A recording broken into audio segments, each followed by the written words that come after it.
নমস্কার বন্ধুরা, আমি খুশি। কেমন আছো তোমরা সবাই? আশা করছি বেশ আছো। আমিও বেশ আছি। আমার নতুন একটি ছোট্ট ব্লগে তোমাদের সবাইকে অনেক অনেক স্বাগত জানাই। সোমবার আমি কিন্তু কোনো ভিডিও দিতে পারিনি, কারণ ছিলাম আমি বাবার বাড়িতেই। সেই সোমবার রাতের দিকে আমি বাবার বাড়ি থেকে এই বাড়িতে এসেছি। তা আজ কিন্তু আমি মঙ্গল আর বুধবার এই 2 দিনেরই অল্প কিছু অংশ তোমাদের সাথে শেয়ার করলাম। সোমবার বাড়ি এসে এত শরীর খারাপ লাগছিল যে রাতে এমন ঘুমিয়েছি, কোনো সারা শব্দই ছিল না। একেবারে সকাল হয়েছে বেশ মানে বেলা 8টার সময়। অনেকটা দেরি হয়ে গেছে, ঘুম থেকে উঠতেই এত ক্লান্তি লাগছিল, আবার রয়েছে তার মধ্যে কাছাকাছি। তাই দেখো বাইরের কাজ ছেড়ে একেবারে রান্নাঘরে ঢুকে পড়লাম চা বানাতে। লিকার চা বানিয়ে কাপে নামিয়ে নিলাম। দেখো আজকের চাটা বানানো ভালো হয়নি কিন্তু একদম, কারণ খাবার সময় আমি বুঝতে পেরেছিলাম যে অনেকটা কড়া লিকার হয়ে গেছে, তেতো টাইপের হয়ে গেছে। আর দেখো চিনি খাবো না করেও ছাড়তে পারছি না। অন্য কিছুতেই না খাই, তবে চায়ে একটু হলেও মানে চিনি খাবই। চিনি আমার লাগবেই চায়ে। এখনও খাচ্ছি, জানি না কবে ছাড়তে পারবো, কারণ আমার শারীরিক অনেক রকম সমস্যা আছে, জেনেও একটু হলেও আমি চিনি খাচ্ছি। এক আধ দিন চিনিটা বোধহয় অ্যাভয়েড করলে হয়তো অভ্যাস হয়ে যাবে। তা যাই হোক, হয়তো অভ্যাস করতে পারবো কখনো। চায়ে চিনিটা মানে নাড়িয়ে একটু ঠান্ডা হতে দিয়ে দিলাম। আর এই ফাঁকে আমি একটা দেশি ডিম সেদ্ধ বসালাম ছেলের জন্য। ও তো এমনিতেই কিচ্ছু খায় না, এই টুকটাকগুলোই বেশি খায়। আর চেহারা দেখলে তোমরা বলবে যে মানে এতটা রোগা, খেতে দিলে মোটে খাবে না, ওর নাকি খেতেই ভালো লাগে না। আর গরমে তো আরও বেশি খায় না। এই চায়ে চিমুক দেবার আগেই কিন্তু আমি দেখো ভাতটা বসিয়ে দিয়েছিলাম, কেননা অনেকটাই বেলা হয়ে গেছিলো। পরে বিস্কুট দিয়ে চা খেতে খেয়ে দেখি একদম চাটা ঠান্ডা হয়ে গেছে, আর সেই চাটাই আমি খেয়ে নিলাম। আর দেখো গ্যাসে দিলাম তাওয়া বসিয়ে, তাওয়াটা গরম হতে, কেননা রুটি বানাবো। অবশ্য রুটির আটাটা আগের দিন মাখাই ছিল ফ্রিজ থেকে বেশ কিছুক্ষণ আগে বের করে রেখেছিলাম ওই ঠান্ডাটা ছাড়াবার জন্য। তারপরে রুটিটা বানিয়ে নিচ্ছিলাম। আর রুটি ছেলে ভীষণ পছন্দ করে, কিন্তু বেশি দিতে আমি চাই না, কারণ ও রোগা বলে, এত রোগা, সেই জন্য আমি ওকে ভাতটাই বেশি দিই।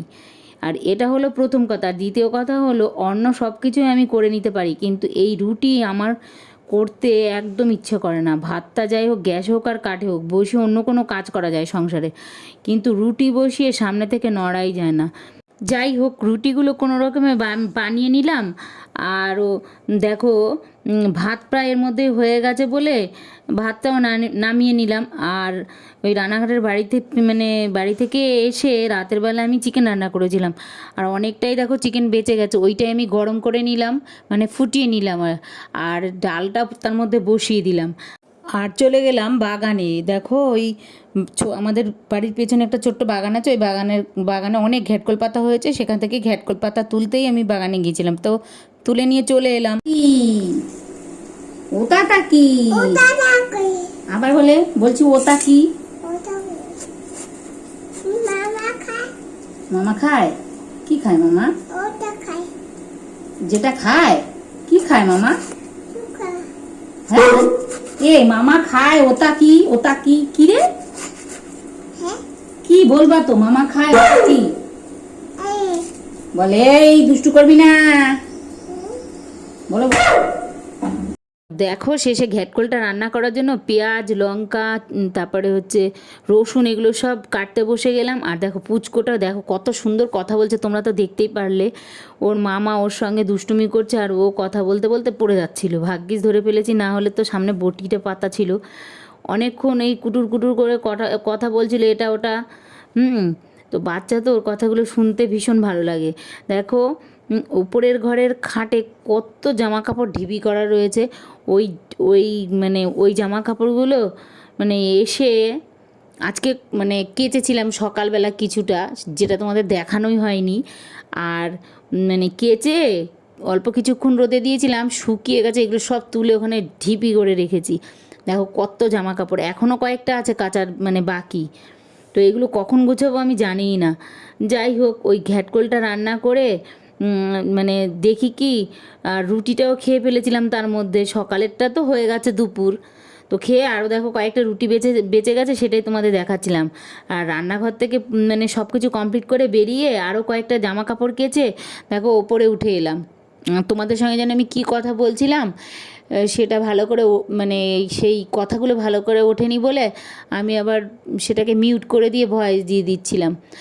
তা যাই হোক, ওই দেখো আমি জামা কাপড় কেচে ওই সিঁড়ি দিয়ে ওপরে উঠছি, আর দেখো হাঁপ পাচ্ছি, মনে হচ্ছে যেন মানে কত ওপরে উঠছি, কিন্তু এত ক্লান্তি লাগছে। আর বেলাও হয়ে গেছে অনেক, বিকেল প্রায় 4টে বেজে গেছে। তাও দেখো রোদের তাপ এখনও কত, ছাদের ওই জামা কাপড়গুলো আর কটা মেলা ছিল সেগুলো তুলে এই জামা কাপড়গুলো মানে মেলে দিলাম।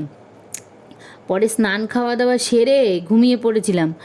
আর যে এগুলো তোমাদের সঙ্গে কিছুই শেয়ার করতে পারিনি, কারণ ভীষণ মানে ক্লান্ত লাগছিল। আর কিছুই তোমাদের সঙ্গে শেয়ার করতে পারিনি বলে আর দেখানোও হয়নি। যাক, আজকের ব্লগটা তাহলে এখানেই শেষ করছি, আর বাড়ালাম না। আজকের ব্লগটা যদি তোমাদের ভালো লেগে থাকে তাহলে লাইক, কমেন্ট আর সাবস্ক্রাইব করে দিও। তবে এইটুকুই, কাল আবার নতুন একটা দিনে নতুন একটা ভিডিও নিয়ে তোমাদের সামনে হাজির হব। তোমরা সুস্থ থেকো, ভালো থেকো, আর আমায় কিন্তু মনে রেখো।